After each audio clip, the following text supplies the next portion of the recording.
our chapter Introduction to Human Body. Here, what is anatomy?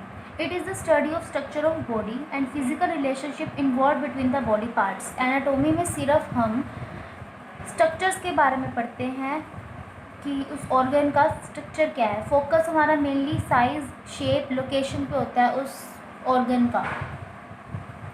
Physiology क्या होता है? Is a branch of biology which studies the functions. इसके अंदर हम सिर्फ जो हमारे ऑर्गन्स होते हैं उनके फंक्शंस के बारे में पढ़ते हैं, जैसे कि कौन कौन से functions like digestion, respiration, reproduction. Level of structural complexity, level of structural organisation भी हमारा जो ह्यूमन बॉडी है वो कैसे बनती है, कौन कौन से लेवल वो करती है. जैसे सबसे पहले एटम्स बनते हैं, एटम्स होते हैं, एटम से मॉलिक्यूल्स बनते हैं, मॉलिक्यूल्स कंबाइन होकर फिर सेलुलर लेवल पे आके सेल बनाते हैं, फिर टिश्यूज़ बनते हैं, that is a tissue level. For example smooth muscle cell, बहुत सारे सेल कंबाइन होकर टिश्यूज़ बनाते हैं.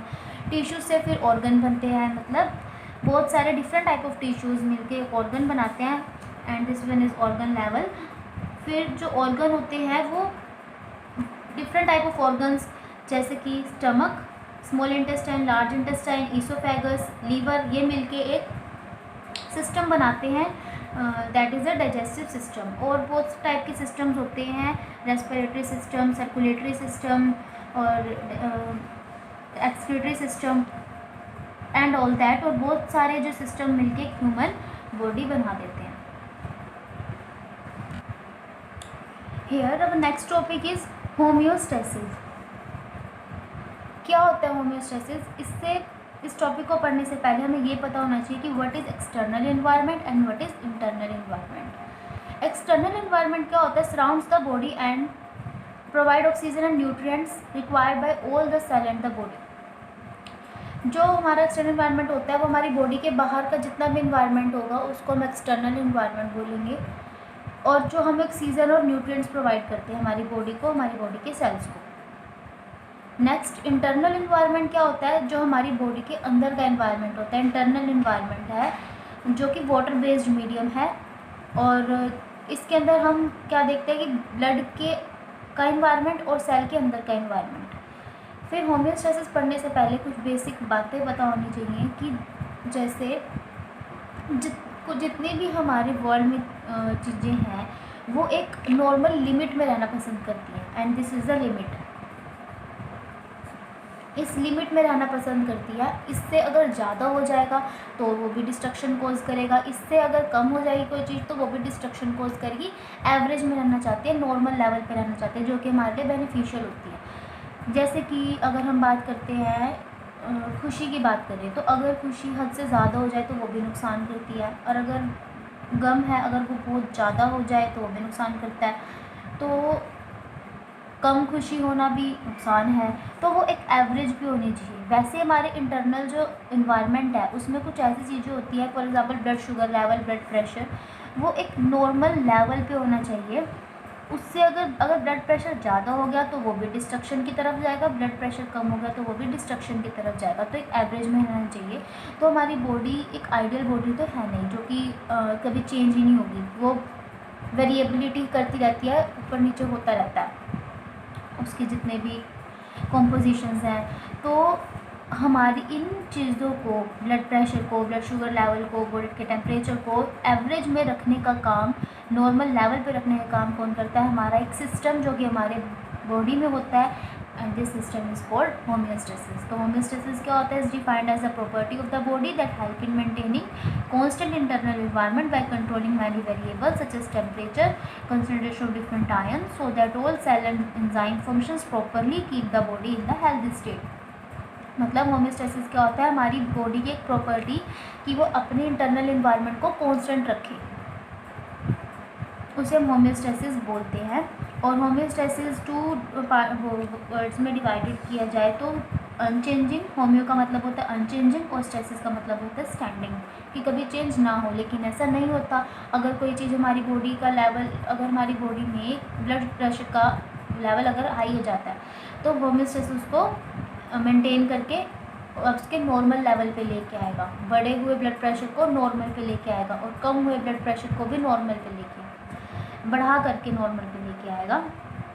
उसके बाद कौन कौन से वेरिएबल्स होते हैं जो कंट्रोल रखने बहुत ज़्यादा मस्ट होते हैं, जैसे कि टेम्परेचर। अब हमारा बॉडी का टेम्परेचर 37 डिग्री सेंटीग्रेड पे होता है।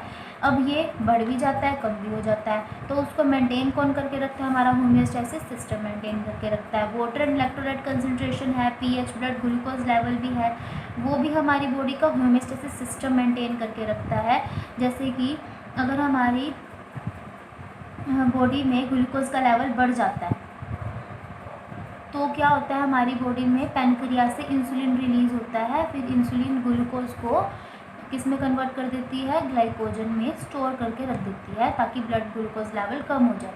वैसे अगर हमारी बॉडी में ग्लूकोज लेवल कम हो गया है तो फिर जो हमारी बॉडी में फिर ग्लूकागोन रिलीज़ होता है, वो भी पैनक्रियास से रिलीज़ होता है, वो ग्लाइकोजन को ग्लूकोज में कन्वर्ट करने का काम करता है। तो एक होम्योस्टैसिस सिस्टम ही होता है जो इसको कंट्रोल करके रखता है। उसके बाद है blood and tissue, oxygen and carbon dioxide level और ब्लड प्रेशर। वैसे अब कंपोनेंट क्या होते हैं होम्योस्टैसिस के, मेनली 3 कंपोनेंट होते हैं होम्योस्टैसिस के, control centre, receptor and effector. Control centre को पता है कि हमारी बॉडी का नॉर्मल, हमारी बॉडी में जो ब्लड प्रेशर है, जो टेम्परेचर है, उसका नॉर्मल लेवल कितना रखना है उसको, तो वो एक सेट पॉइंट होता है। और जो रिसेप्टर है वो कोई भी अगर चेंज आता है उस स्टिमुलस को ले करके उसका इनपुट देता है कंट्रोल सेंटर को, और फिर कंट्रोल सेंटर आउटपुट देता है इफेक्टर। इफेक्टर फिर जो रिस्पॉन्स देगा उससे हमारा इंटरनल एनवायरनमेंट जो चेंज हो गया है वो नॉर्मल लेवल पे आ जाता है। दूसरे अब हम पढ़ रहे हैं होम्योस्टैसिस कंट्रोल मैकेनिज़्म। इसमें क्या होता है कि हमारी बॉडी में होम्योस्टैसिस कैसे कंट्रोल होती है उसका मैकेनिज़्म। जो पहले पढ़ा है वो थोड़ा शॉर्ट में है, ये थोड़ा डिटेल में हो गया कि जैसे हमारी बॉडी में होम्योस्टैसिस मेंटेन है, वेरिएबल्स होम्योस्टैसिस हमारी बॉडी में मेंटेन है। कोई ऐसी स्टिमुलस आई जिसने होम्योस्टैसिस को इम्बैलेंस कर दिया, तो ये क्या होगी, इम्बैलेंस होगी। उसके बाद क्या होगा, कोई स्टिमुलस ही इम्बैलेंस लेके आ रहा है। अब जो चेंज आया है वो क्या होगा, रिसेप्टर के द्वारा डिटेक्ट कर लिया जाएगा। जो रिसेप्टर है, सेंसर है, वो सेंस करता है भी हाँ कोई चेंज आ गया हमारी बॉडी में, जैसे ब्लड प्रेशर में कोई चेंज आ गया है, कुछ भी। और जो रिसेप्टर है फिर वो क्या करेगा, इनपुट लेके जाता है कहाँ पे, कंट्रोल सेंटर में, एफरेंट पाथवे के थ्रू। इंफॉर्मेशन जो होती है चेंज होने वाली वो एफरेंट पाथवे के थ्रू जाती है कंट्रोल सेंटर पे, जो कि हाइपोथैलेमस में है, ब्रेन में। और जो जा रहा है एफरेंट पाथवे के थ्रू वो होती है हमारा इनपुट। उसके बाद है आउटपुट। कंट्रोल सेंटर जो है डिटेक्ट करेगा उस चेंज को और उसको सेट कर देता है कि हाँ इतने लिमिट में वो होना चाहिए। उसके बाद आउटपुट जाएगी, आउटपुट देगा वो इन्फॉर्मेशन जो होती है फिर एफरेंट पाथवे के थ्रू जाती है इफेक्टर पे, फॉर एग्जांपल मसल या किसी भी ऑर्गन पे। तो जो इफेक्टर जो भी रिस्पॉन्स देगा वो उस होम्योस्टैसिस को मेंटेन कर देता है, होम्योस्टैसिस बना के रख देता है। उसके बाद टाइप ऑफ होम्योस्टैटिक मैकेनिज्म में होम्योस्टैसिस जो होती है वो 2 तरीके से मेंटेन रहती है, एक नेगेटिव फीडबैक मैकेनिज्म के थ्रू और एक positive feedback mechanism. Negative feedback mechanism का क्या मतलब होता है, we include most homeostatic control mechanism. ज़्यादातर हमारी बॉडी में हमें नेगेटिव फीडबैक मैकेनिज्म ही देखने को मिलता है। और जो नेगेटिव फीडबैक मैकेनिज्म होता है वो हमेशा बढ़ी हुई इंटेंसिटी को कम करने का काम करता है, ऑलवेज कम करने का काम करेगा। शट्स द ओरिजिनल सिग्नल, जो भी ओरिजिनल सिग्नल आ रहा है जैसे कि ब्लड प्रेशर बढ़ चुका है तो वो उसको कम करने का काम करेगा, रिड्यूसेस इट इंटेंसिटी को कम करेगा और फिर रीस्टोर कर देता है होम्योस्टैसिस को। Example, blood pressure and temperature regulation. Blood pressure बढ़ा उसे कम कर देगा, टेम्परेचर बढ़ा तो उसे भी कम करवाने का काम करता है। जैसे कि ए है वो बी में कन्वर्ट हो गया जिसकी प्रोडक्ट में, अब प्रोडक्ट की कंसनट्रेशन क्या हो गया है, बढ़ चुकी है यहाँ पे, तो वो खुद ही प्रोडक्ट क्या करेगा, नेगेटिव फीडबैक मैकेनिज्म देगा ए को कि हाँ अब तुम बनाना बंद कर दो, कंसनट्रेशन बहुत ज़्यादा बढ़ गया, तो बंद कर देगा, इंटेंसिटी कम कर देगा, लेवल कम कर देगा, तो तभी हम इसको बोलते हैं नेगेटिव फीडबैक मैकेनिज्म। अब नेगेटिव फीडबैक मैकेनिज्म का एक एग्जांपल है बॉडी टेम्परेचर का। अब हमारी बॉडी का टेम्परेचर वैसे अगर कम हो चुका है तो डिटेक्टर उसे डिटेक्ट कर लेगा स्पेशलाइज्ड नर्व्स के थ्रू, जो स्टिमुलस होती है डिटेक्टर उसे डिटेक्ट करता है, specialised temperature sensitive nerve endings होती हैं, तो वो डिटेक्टर क्या करेगा, फिर इनपुट देगा कंट्रोल सेंटर को ग्रुप ऑफ सेल्स होते हैं ये जो कि ब्रेन में पाए जाते हैं, तो कंट्रोल सेंटर लिमिट सेट कर देता है, भी बढ़े हुए टेम्परेचर को इतना करना है, लिमिट में रखना है। फिर वो इफेक्टर को आउटपुट देता है ब्रेन। जब आउटपुट देगा तो जो इफेक्टर है वो डिफरेंट अपने मैकेनिज्म स्टार्ट कर देगा, रिस्पॉन्स देना शुरू कर देगा भी टेम्परेचर ताकि कम हो जाए, जैसे कि स्केलेटल मसल्स में शिवरिंग होने लग जाएगी, और ब्लड वेसल्स जो होते हैं वो नैरो हो जाते हैं स्किन के। बिहेवियरल चेंजेस मतलब हम क्लोथ्स डालना शुरू कर देंगे वार्म अप करने के लिए अपने आप को, फिर बॉडी टेम्परेचर बढ़ जाएगा। अब नेगेटिव फीडबैक मैकेनिज्म क्या काम करेगा, ये एक प्रोडक्ट हो गया ना, और हम इसको उस वे में देखें तो ये खुद ही बढ़ा हुआ टेम्परेचर क्या करेगा, नेगेटिव इनिबिशन कर देगा किसकी, डिटेक्टर की। अब डिटेक्टर जो है ज़्यादा इसको कंट्रोल सेंटर को स्टिमुलेट नहीं करेगा, और फिर ब्लड टेम्परेचर क्या हो जाएगा, कम हो जाएगा, नेगेटिव। जैसे बॉडी टेम्परेचर एक फिजियोलॉजिकल बैरियर है, और body temperature negative feedback mechanism से ही कंट्रोल होता है। When body temperature falls below the preset level, this is detected by specialized temperature sensitive nerve endings. जब बॉडी टेम्परेचर कम हो जाता है, भी इसी की ही डिटेल दे रखी है कि जब बॉडी टेम्परेचर कम हो जाता है अपने प्रीसेट लेवल से, अपने नॉर्मल लेवल से, तो वो किससे डिटेक्ट कर लिया जाता है, टेम्परेचर सेंसिटिव नर्व एंडिंग्स के थ्रू वो डिटेक्ट कर लिया जाता है। फिर they transmit this informations as a input, फिर जो वो नर्व होती हैं वो इंफॉर्मेशन देती हैं, इनपुट देगी किसको, हाइपोथैलेमस में जो हमारा डिटेक्टर है, हाइपोथैलेमस को, कंट्रोल सेंटर को, जो कि हाइपोथैलेमस में है। The output from the control centre, अब जो कंट्रोल सेंटर से आउटपुट जाएगा, एक्टिवेट मैकेनिज्म मतलब वो ऐसे आउटपुट देता है किसको, इफेक्टर को, फिर इससे बॉडी टेम्परेचर बढ़ जाता है, इफेक्टर जो रिस्पॉन्स देगा, जैसे कि ये कि वो शिवरिंग होने लग जाएगी स्केलेटल मसल्स में, ब्लड वेसल्स नैरो हो जाती हैं, और बिहेवियरल चेंजेस मतलब हम ज़्यादा से ज़्यादा क्लोथ्स डालना शुरू कर देते हैं।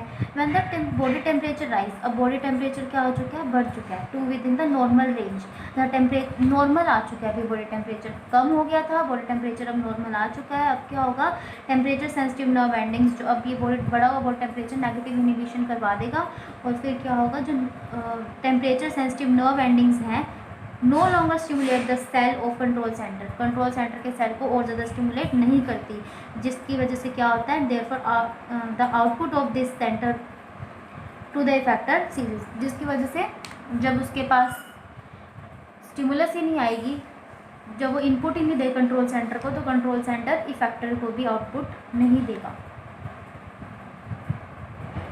नेक्स्ट पॉजिटिव फीडबैक मैकेनिज्म, इसमें क्या होता है, पॉजिटिव फीडबैक मैकेनिज्म हमारी बॉडी में बहुत लिमिट लेवल रेंज में होता है, मतलब ज़्यादातर तो नेगेटिव फीडबैक मैकेनिज्म ही चलता है। तो there are only a few of these amplifiers और cascade of system in the body, बहुत कम ही होते हैं।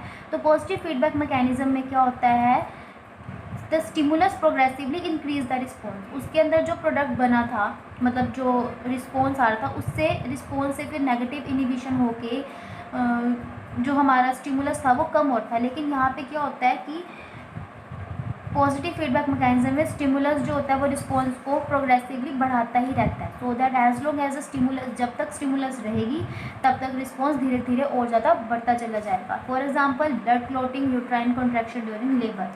तो अब इसका एग्जांपल है uterine contraction during labour. In labour intestinal contraction forces the baby head into the cervix. Labour में क्या होता है, जो यूट्राइन कॉन्ट्रैक्शन होने की वजह से जो बेबी का हेड होता है वो सर्विक्स की तरफ फोर्स आउट होता है। वहाँ पे क्या होगा, स्ट्रेच रिसेप्टर्स होते हैं यूट्राइन सर्विक्स में, तो वो डिटेक्टर होते हैं, फिर वो नर्व इम्पल्स लेके जाते हैं, जो नर्व इम्पल्स होती है फिर वो जाती है कहाँ पे, हाइपोथैलेमस में और एंड पिट्यूटरी, पोस्टीरियर पिट्यूटरी में, जहाँ पे कंट्रोल सेंटर होता है। उसके बाद फिर वो जो पिट्यूटरी है वो ऑक्सीटोसिन रिलीज़ करना शुरू कर देती है, पोस्टीरियर पिट्यूटरी। तो ऑक्सीटोसिन जो होता है फिर वो और ज़्यादा यूट्राइन स्मूथ मसल्स को और ज़्यादा कॉन्ट्रैक्ट करता है, इफेक्टर को। उसके बाद स्ट्रॉन्गर कॉन्ट्रैक्शन होने की वजह से जो बेबी का हेड होता है वो सर्विक्स की तरफ जाता है, जिससे अब आगे जो अब ये प्रोडक्ट हो गया हमारा, जो हमारा रिस्पॉन्स आना था, ये रिस्पॉन्स था जो कि इफेक्टर ये रिस्पॉन्स देगा। अब इस जो ये रिस्पॉन्स होगा वो और ज़्यादा स्टिमुलेट करेगा किसको, स्ट्रेच रिसेप्टर्स को स्टिमुलेट करता है। जबकि नेगेटिव फीडबैक मैकेनिज्म में जो रिस्पॉन्स होता है वो नेगेटिव मतलब वो इनिबिशन करता है, डिटेक्टर की, लेकिन यहाँ पे डिटेक्टर की अगेन क्या हो रही है, स्टिमुलेशन हो रही है, और स्टिमुलेशन होगी तो और ज़्यादा ये सब होगा और ज़्यादा फिर जो स्ट्रॉन्गर कॉन्ट्रैक्शन होती है।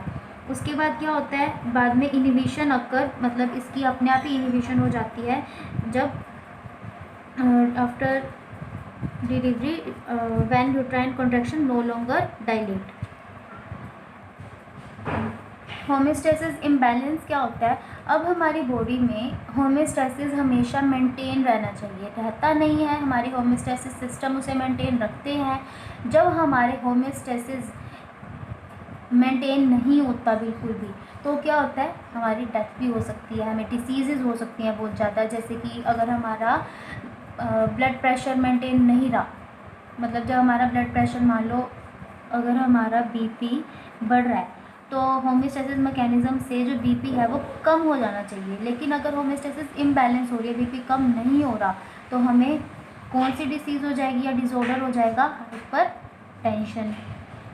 वैसे ही अगर हमारा ब्लड शुगर लेवल मेंटेन नहीं रहा तो हमें डायबिटीज़ मेलाइटस हो जाएगी। तो होमियोस्टेसिस इम्बैलेंस क्या होता है, is defined as the inability of the body, जो हमारी बॉडी की इनएबिलिटी हो जाती है टू मेंटेन द होमियोस्टेसिस, कि वो होमियोस्टेसिस मेंटेन नहीं रख पाती, विच रिजल्ट इनटू डेथ और डिसीज़।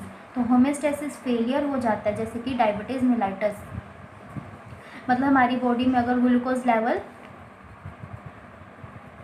बढ़ गया है और इंसुलिन रिलीज़ नहीं हो रहा ड्यू टू वेरियस कॉजेज़, की बीटा सेल डिस्ट्रक्ट हो गया हमारे पैनक्रियाज में, कोई भी उसके कारण हो सकते हैं, तो उससे फिर क्या होगा, इंसुलिन नहीं बनेगा, इंसुलिन नहीं बनेगा तो ग्लूकोज का लेवल बढ़ता जाएगा हमारी बॉडी में, जिससे फिर हमें क्या हो जाएगी, डायबिटीज़ हो जाएगी। So thank you for watching this video. Next part आगे अपलोड कर दिया जाएगा।